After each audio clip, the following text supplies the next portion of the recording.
It's a pleasure to be here, and thank you for having me. It was great to look at Facebook earlier on and to see that Andrew and Lois are away somewhere beautiful for their holiday. But I don't know if any of you remember foreign holidays. There's something about the pandemic which has made foreign holidays all nigh impossible. And Debbie and I are quite excited because we're actually going to Cyprus in June for a week. Now, it was booked about 3.5 years ago. So we're catching up on a holiday that we booked way back then. And thanks to the holiday company, etc., saved our booking. So it's great. And we get doing it at 2019 prices. So we're really looking forward to doing that. But as I was thinking about that holiday that we're going, looking forward to in Cyprus, I did remind myself that the last time we had a foreign family holiday was to Turkey. And I was thinking about that over the weekend because I married a couple over the weekend. It was a 2-day wedding in a barn where we spent 200 of us sleeping in a barn for 2 days. And I married this couple, and it was their parents plus the kids. And our family who went on this holiday to Turkey. So we were reminiscing over the weekend. And I don't know if any of you have ever been to Marmaris, but one of my favorite things that we did on that holiday was visit a place called Jesus Beach. Now, it's a bizarre name to use in what is essentially an Islamic country. But Jesus Beach is an incredible place. Actually, if you Google it, Jesus Beach, Turkey, it'll come up on your screen. It's an incredible place. It's a big bay. It's quite a deep bay that comes in. It's not very wide, but it's quite a deep bay. So from the beach itself, the original beach at the top end of the bay, to the edge on the open sea is probably about 500 or 600 meters. So quite a long bay. But about 100 meters from that first beach is a layer of thick, coarse sand just under the surface of the water. And because it's particularly coarse sand, the waves coming in and out have never washed it away. So what you have is when you go from the beach into the water, you get to deep water, and then you begin to climb up again on this bank of coarse sand, and then down the other side to the open sea again. It's quite a bizarre geographical or geological structure. But when you're at the very mouth of the bay looking back, because you can walk from one side of the bay to the other on this sandbank, which is only about an inch below the surface of the water, it actually looks like you're walking on water. And all the tourists do that, where they walk right across the bay from one side to the other. And when you're looking at it from the side, it looks quite bizarre, hence the name Jesus Beach, because it's based on the idea that Jesus walked across the water. And as we went to do that, and we went to walk across the bay, they actually had this sign next to a camel ride, by the way. They had this big sign that said, "This is Jesus Beach." And I felt like taking a pen, if I had one, and writing the reference in Matthew's gospel where Jesus does walk on the water. But I want to read that story to you because it's actually one of my favorite stories in the gospel. It's from Matthew 14. And I'm going to begin in verse 22, even though Matthew's given us a narrative all the way through the chapter. We'll begin in verse 22 because that's the specific incident of Jesus walking on the water. But it's a fabulous passage, and one that I personally find both encouraging, but also very deeply challenging for reasons I'll explain to you as we go through. But let me read the passage first of all, Matthew 14, verse 22. Immediately Jesus made the disciples get into the boat and go ahead of him to the other side while he dismissed the crowd. After he had dismissed them, he went up into the hills by himself to pray. And when evening came, he was there alone. But the boat was already a considerable distance from the land, buffeted by waves because the wind was up against it. During the fourth watch of the night, Jesus went out to them, walking on the lake. And when the disciples saw him walking on the lake, they were terrified. "It's a ghost," they said, and they cried out in fear. But Jesus immediately said to them, "Take courage. It is I. Don't be afraid." "Lord, if it's you," Peter replied, "tell me to come to you on the water." "Come," he said. And then Peter got out of the boat and walked on the water to Jesus. But when he saw the wind, he was afraid, and beginning to sink, he cried out, "Lord, save me." And immediately Jesus reached out his hand and caught him. "You of little faith," he said, "why do you doubt?" And when they climbed into the boat, the wind died down, and those who were in the boat worshipped him, saying, "Truly you are the Son of God." That's all I want to read just for now.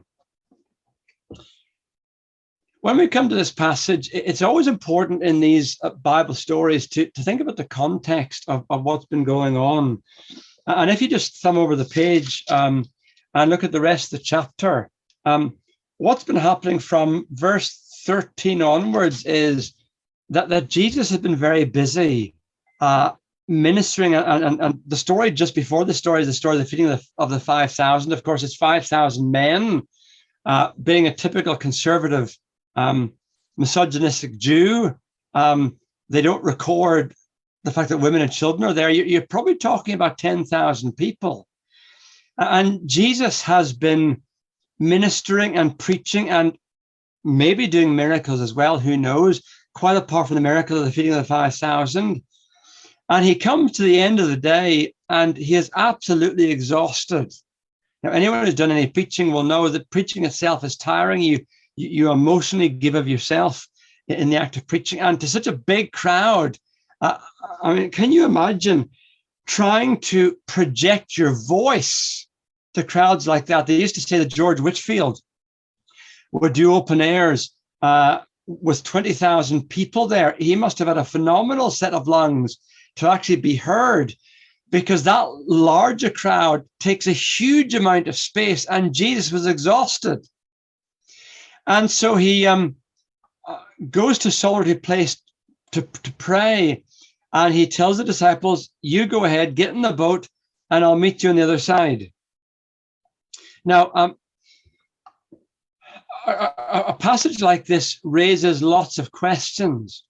And as I read through this incredible story, the very first question that strikes me, and it actually disturbs me in some ways, is, did Jesus know that he was sending his disciples into a life-threatening storm? Now, we're not actually told what the answer to that is. So I guess we don't know. We'll never know. Certainly, it's the case that there were times when Jesus openly said he didn't know some stuff. He didn't know, for example, as to when the final day and age would come. Only the Father knows that, he said. You'll remember another occasion from Luke chapter 8, whenever he's in a crowd again and he's healing and blessing people, and then he's going off to do another of his miracles. And the woman who had internal bleeding came up to him, and she was scared to touch him. Firstly, women don't touch men in that culture. Secondly, having an internal bleeding problem, she is by definition unclean. So she knows she can't touch somebody, otherwise they'll have to go to the temple and get cleansed. So it's inappropriate. And all she does is reach out and touch the edge of his cloak. And he realizes the power has left him, but he asked the question, "Who touched me?" And I think it's a very genuine question. He didn't seem to know. Now, of course, he's God. He's also, by virtue of the fact that he's in touch with God daily, he has that intuitive relationship. But being clothed in flesh, as the incarnation does, it necessitated certain limitations, and maybe part of his understanding or knowledge is one of those limitations. Did he know he was sending his disciples into a life-threatening storm? Now, truth is, I don't know, because we're not told. It's one of those questions that's left hanging. But here's what I do know, and this is a very important thing for me. When his disciples encountered that storm, it was at a time in their lives when they were living a life of obedience to Jesus. This passage is beautiful when you see the simple, straightforward obedience of the disciples. Going back earlier in the passage, they know they haven't got the food supply to feed this massive crowd. Jesus has to work a miracle, and Jesus says, tell them to sit down. Let's say grace. They just do it because that's what they do. They obey Jesus. He begins to break the bread, break the loaves, hand them out, go and hand them out. They do so because they're obeying Jesus. These are men who have such devotion to him that no questions are asked. If Jesus tells them to do something, they do so. And when it comes to the end of the day and Jesus wants to retire and he just wants to be on his own, and he said, I'm going up to a quiet place. I'm on my own. Just you cross over and I'll meet you sometime. No questions asked. And they get in the boat and they just do as Jesus says. Probably disappointed because they would love to have had a conversation with Jesus about what just went on there with the feeding of the 5,000. But if Jesus says get in the boat and go over, that's exactly what they'll do. And actually, not a great time to get in a boat. It's nighttime. You're better off being in the boat during the daytime because it's obviously safer. But if Jesus said so, that's what we'll do. And it's at that moment when they're living lives of unquestioned obedience to Jesus that they find themselves hit by the storm. Now, what's so significant about that? Well, here's what I think is significant about that.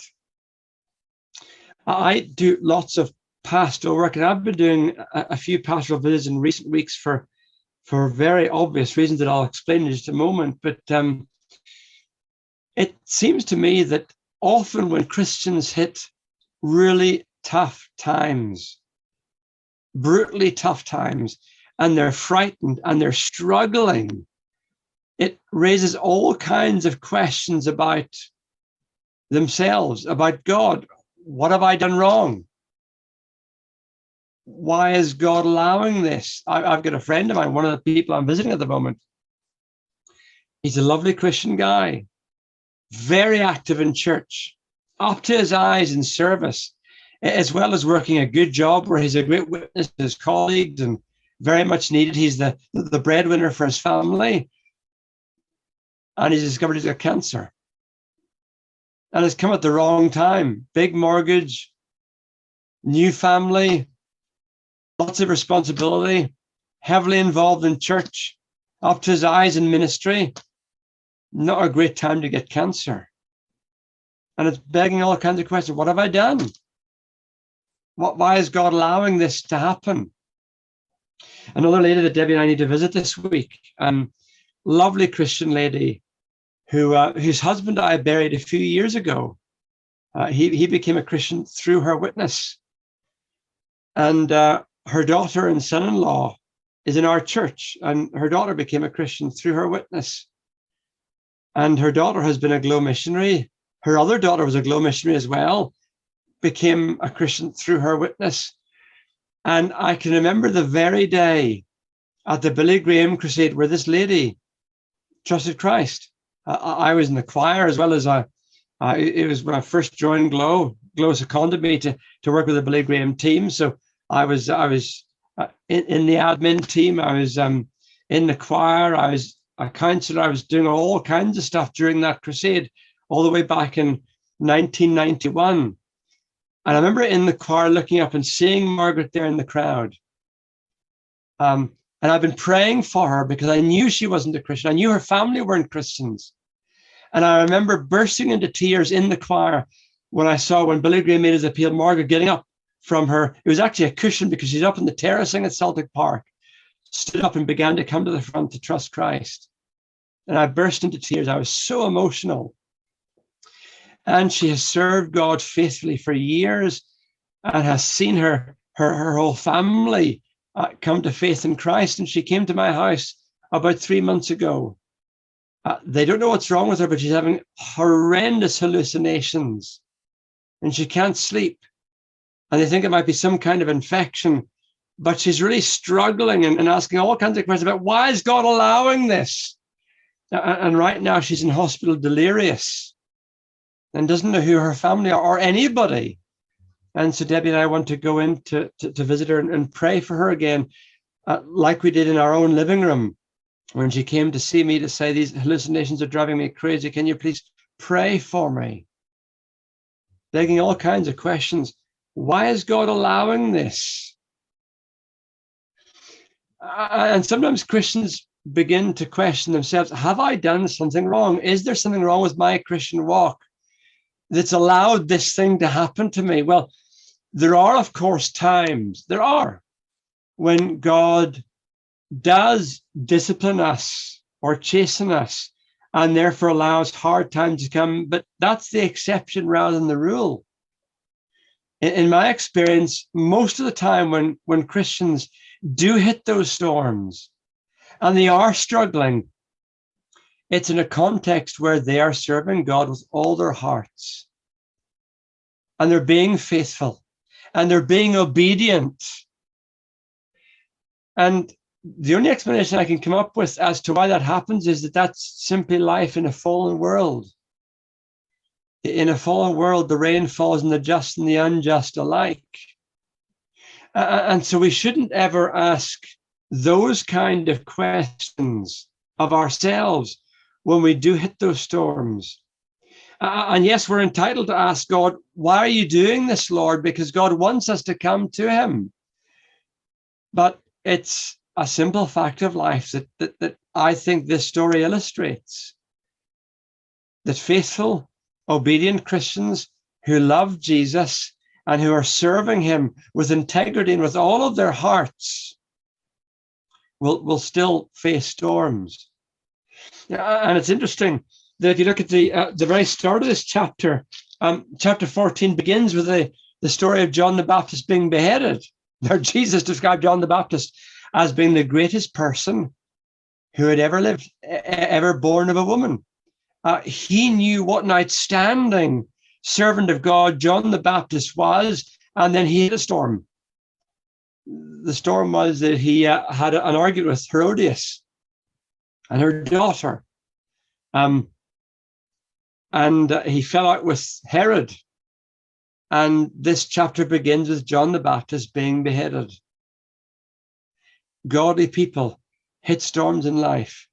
And it's part of what we're called upon, just to be faithful in the context of those storms. And we just need to be prepared. It's part and parcel of a life of faithful service to Jesus, that because we're still living in a fallen world, we hit those storms, we hit those difficulties, and there will be real struggles. Now, moving on down the passage, storms are part of life. It's what we experience, even if we're faithfully following Jesus. But when we get down to verse 25 of this passage, we read that during the fourth watch of the night, Jesus went out to them, walking on water. Now, given that this was such a strange setup, it's no wonder that the disciples were terrified when they saw him. There they are in the boat, and they are battling with the wind and waves. They are experienced fishermen, but the storms can be so fierce. It wasn't unusual for boats to sink or capsize in the Sea of Galilee. It wasn't unusual for experienced fishermen to die because the storms can be horrendous. It's a big bowl, and the wind swirls up like a tornado. And sadly, many fishermen never came back. And that's the context they were in. The waves were enormous. And the fourth watch is 3 a.m. It's dark. Even if you're on land, there would be no street lighting. This is 2,000 years ago. But they're not there on the land. They're in the middle of the Sea of Galilee. It's a pitch, inky blackness in this storm, and it's utterly terrifying.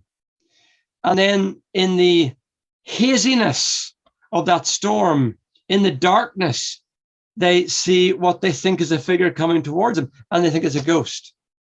And they're terrified. And no wonder they think it's a ghost. What else would you conclude in a context like that? And that too begs questions to me. And one of the most obvious questions is, how is Jesus walking in the water? Well, of course, it's a mystery. But a second question is, how did Jesus know where to find them? I don't know how many of you have ever been to Scotland. Anyone been to Scotland on holidays? Ever? Have any of you ever been to Loch Lomond? Anyone seen Loch Lomond? Okay. Well, the Sea of Galilee is about the same size as Loch Lomond. The main difference is that it's wider. Loch Lomond is relatively wide at the widest point, and then it gets very, very narrow and it's quite long. The Sea of Galilee is that width continues towards the end before it slopes in, but it's about the size of Loch Lomond, but there are no islands there. No islands. It's just a large, vast expanse of water. And there's a huge storm, waves everywhere, hard to see anything, let alone a small boat in those thunderous waves. And it's dark. It's 3 a.m. Darkness. How did Jesus know where to find them in this vast expanse of water? I've got no idea. No idea. However, what we do know is he got to them. He found them. And he's there. Now, as they begin to respond, and they're terrified, and Jesus eventually has to say to them, don't be afraid, it's I. Can I just ask the question, how alone do you think they felt at that moment? Clearly terribly alone. And their aloneness is exacerbated by what they think is a ghost. They're utterly broken. I wonder how many of them at this stage are thinking, why did Jesus allow this? And when he comes close, and he says to them, guys, it's me, don't be afraid, it's I. How easily will they believe him, accept him? They're trying to process all of this. How would you feel in that context? Walking in water? Is it possible? Now we know that Jesus is remarkable, but here we are experiencing something quite unprecedented. But one of them wants to test out this situation. One of them wants to really be sure. Peter cries out to Jesus, Jesus, if it's really you, call out to me and I'll walk in the water towards you. Now, on one level, we think about Peter and we kind of admire him for his brass. On another level, you think to yourself, Peter, are you mad? What on earth are you doing? I mean, it's already terrifying in the midst of the storm. Surely the boat is at least the relative security that you've got. Why are you daring Jesus to call you to get out of the boat and to walk towards him? What's going on in Peter's mind? We can speculate, we can ask all kinds of questions, but here's what I think is going on. And I think it's something that's terribly important. Jesus is very much, is very much hoping that's Jesus there. Not easy to see in this dim light, and he's still some way away. There in the boat, there's only relative safety, but at least they're in the boat. There's a degree of security there. He sees Jesus. It's great to hear his voice. It's lovely to see him there, but he's over there, and I'm here. And yes, it's one level of pleasure, security, safety, joy, to know that Jesus isn't too far away. It's a whole other level to be right with Jesus. And that's what Peter longs for. They've got some kind of contact with Christ in the midst of that storm. What Peter wants is more immediacy, more of Christ, closer to him. I think actually his motives are pure longing to be with Jesus, pure longing to experience intimacy with Christ, pure longing to experience the actual presence of Jesus, even in the midst of that storm. And that is the driving force in what Peter's about to do. And that makes me ask all kinds of questions about some of the challenges and struggles I go through. I was talking to a young guy some time ago, and he was going through the most extreme anguish. He came to the realization in his late teens and early 20s that he was same-sex attracted. And he lived with that for a number of years. He wanted to follow Jesus, and so he knew that meant living a life of celibacy and being chaste in that situation. But he felt so alone. So he decided to pluck up the courage and share his feelings, his struggles with somebody in his church, just to have that sense of accountability and struggle and help. And when he did so, he got absolutely roasted and condemned and criticized and torn apart by somebody who he thought would be a Christian who would be there to support him and love him and help him. And he stopped going to church. Didn't stop believing in Jesus. Didn't stop walking the Christian life. But he was so beaten down and hurt by that response that he just gave up in church and then continued just to read his Bible and pray and follow Christ from home. But the struggle of what he felt was so immense that he eventually went to see his GP and got on medication for depression, etc., etc. And then happened to come along to an event that I was doing. And at that event, he responded to some of the stuff that I was saying, and he came to see me and just came to express how utterly broken and wounded he was feeling, longing for a touch of Jesus in his life. I don't know if you've ever been there where you just feel that hurt and you want to know Jesus.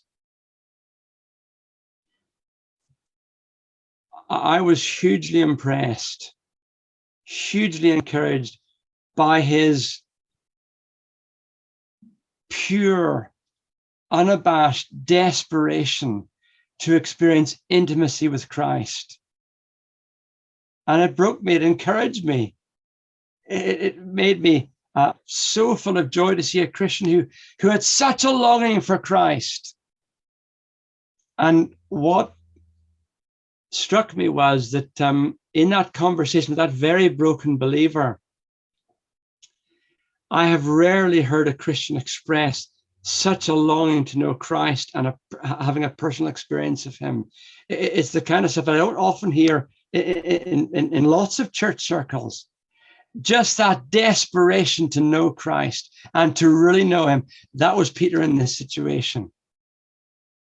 His mind is off the storm and the chaos and the fear and all that's going on. He just wants to know Christ, and he wanted to know Christ so strongly. Look at what he does. When Jesus had come, Peter stepped out of the boat. Now, why is he doing this? He's doing this because he wants to be with Christ. He's doing this because he wants to experience an intimacy, an immediacy with Jesus. Now, would you do that? Step out of a boat when the storm is raging? Now, I do scuba diving. And any scuba diver will tell you that the most frightening part of the scuba dive is that first jump. You've got the equipment on, your mask is nice and tight, your breathing apparatus is working, and then you just jump off the side of the boat and you hit the water. And once you do that, you're committed. That's the most frightening bit. Peter's in the boat, one leg's over. He knows that his left leg, which is still in the boat, can feel the bottom of the boat. There's some kind of security. His right leg is dangling over the water. But he so wants to be with Jesus, he commits himself. And if this doesn't work, he'll drown. He knows that. It's all over. But he so wants to be with Jesus, he takes that step and he begins to walk in water. I wonder what thoughts are going through his mind then. He's spent his whole life by the water. He's a fisherman, and now he's walking on it. What must that feel like? And he begins to take those steps over towards Jesus. Now, look at the passage. As he begins to walk towards Christ, suddenly he becomes aware, verse 30, of the wind and the waves, and they're still howling around him. Remember, this is a vicious storm that even in the boat they feel unsafe. And he begins to sink. And he says, Lord, save me. And Jesus has to reach down and grab hold of him, physically grab hold of him, and lift him up out of the water. That takes significant physical strength. Lift him up and grab hold of him. And I've heard a few sermons over the years on this passage, and you know what? I think we've actually got this passage wrong. Every time I've heard people speaking on this passage, their focus is, well, Peter blew it, didn't he? He took his eye off Jesus, and he looked at the storm, and then he lost heart, and then he went down, and he shouldn't have done that. And yeah, I think there is a truth there. And Jesus sums up that truth in verse 31. He says, oh, you have little faith, why do you doubt? But I don't actually think that's a rebuke at all. And if there's any rebuke in that expression, the rebuke isn't just for Peter, it's for all of them. They all had little faith. They were all scared, even though Jesus was nearby.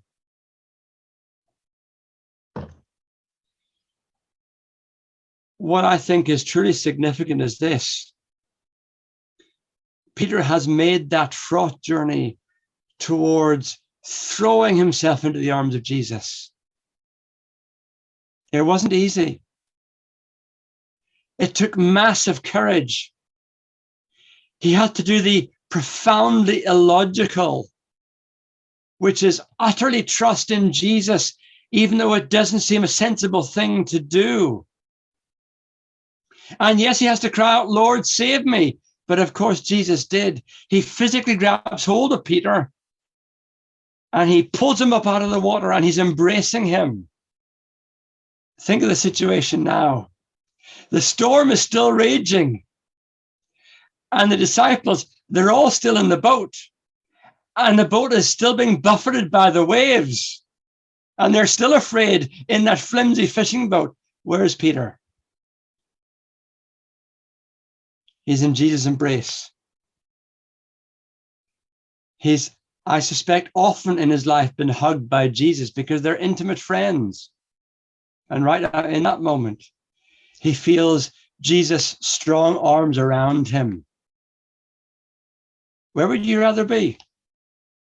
In the boat, still buffeted by the waves, or physically in the arms of Jesus?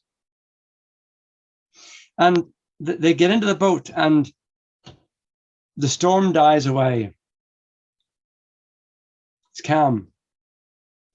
And all the disciples, they fall on their feet. They recognize who Jesus is. And they glorify him. They worship him because he's once again performed a tremendous miracle. Look at verse 33. Truly, you are the Son of God. Truly, you are the Son of God. They've experienced that and they worship him. But of all of them in that moment, I wonder who feels the happiest. They are all relieved that the storm has stopped. But Peter has now experienced something they have never experienced. Walking in water, being in the very arms of Jesus, and being able to come into the boat, back into the boat with Jesus. I think this is a story that Peter will have told his grandchildren in years to come. It was a crazy thing to do, but I so much wanted to be with Jesus. I did it. And you know what, kids? I walked in water. They were all left in the boat, but I walked in water. And I experienced a wonderful hug from Jesus while they were still stuck in the rickety old fishing boat. I think that's the real story here. I don't think Peter has any regrets about what he did. I'm sure Peter did live with some regrets. We know that later when he denied Jesus 3 times, he lived with that regret. In John 21, he needed that moment with Jesus again just to experience Jesus' forgiveness. He's got no regrets here. Who's the mug now? Is it Peter? Or is it the rest of the disciples who weren't prepared to walk in water and to get towards Jesus? And that strikes me as being what this story is all about. We often go through storms in life, and those storms will come again and again and again because that's life in a fallen world. And what's the ultimate remedy to storms in life? It's experiencing real intimacy with Jesus. Real intimacy. Now we know that Christ controls all things, and he can calm the storm. Of course he can do so. He can work all kinds of miracles. But what's better than that is experiencing the intimacy with Jesus. For the disciples, it was simply just getting the storm sorted, and they're glad about that. With Peter, one stage better. For him, his storm was sorted too. It was quelled because Jesus was there. But what he also experienced is real intimacy with Jesus. So can I suggest to you that what we're learning here is, yes, when we go through the storms, ask God to be there for us. And ask God to help us in those storms and to give us strength and to calm the storm for us. But ask Jesus for real intimacy. Lord, I do want you to deal with this issue I'm going through. But Jesus, what I want is your presence. Just you. A sense that you're right there, that I can feel your arms around me, that I can feel your breath in my cheek, that I want you here right with me. And yes, I do want this problem, this challenge dealt with. But I want intimacy with you, because intimacy with you is as precious to me. Indeed, it's more precious to me than getting this particular issue dealt with. That was Peter's experience. And so when the next storm comes, the next challenge, I just want to encourage you. Bring God into all those situations and ask God to help remedy whatever that challenge is. But more than that, ask Jesus to be real, to be near you, to embrace you, to allow you to experience intimacy of a walk with him while you're going through that particular issue. That, I think, is the lesson. And it's a lesson that Peter would never have forgotten. And it's the one lesson that he could uniquely talk about that the rest of the disciples couldn't, because only Peter walked on water to be with Jesus. Let me just pray, and then I'll hand back to Daniel. Father, we bring to you all of the challenges and the storms that we face, both individually and as a church. And we ask you to address those situations. We call upon you to be there. But more than anything else, help us also to be believers who just want intimacy with Christ. And in the midst of the storm, just experience a real sense of the presence of Jesus. Lord Jesus, in those difficult moments, help us to really experience you and your touch in our lives, your nearness with us, for Jesus' sake. Amen.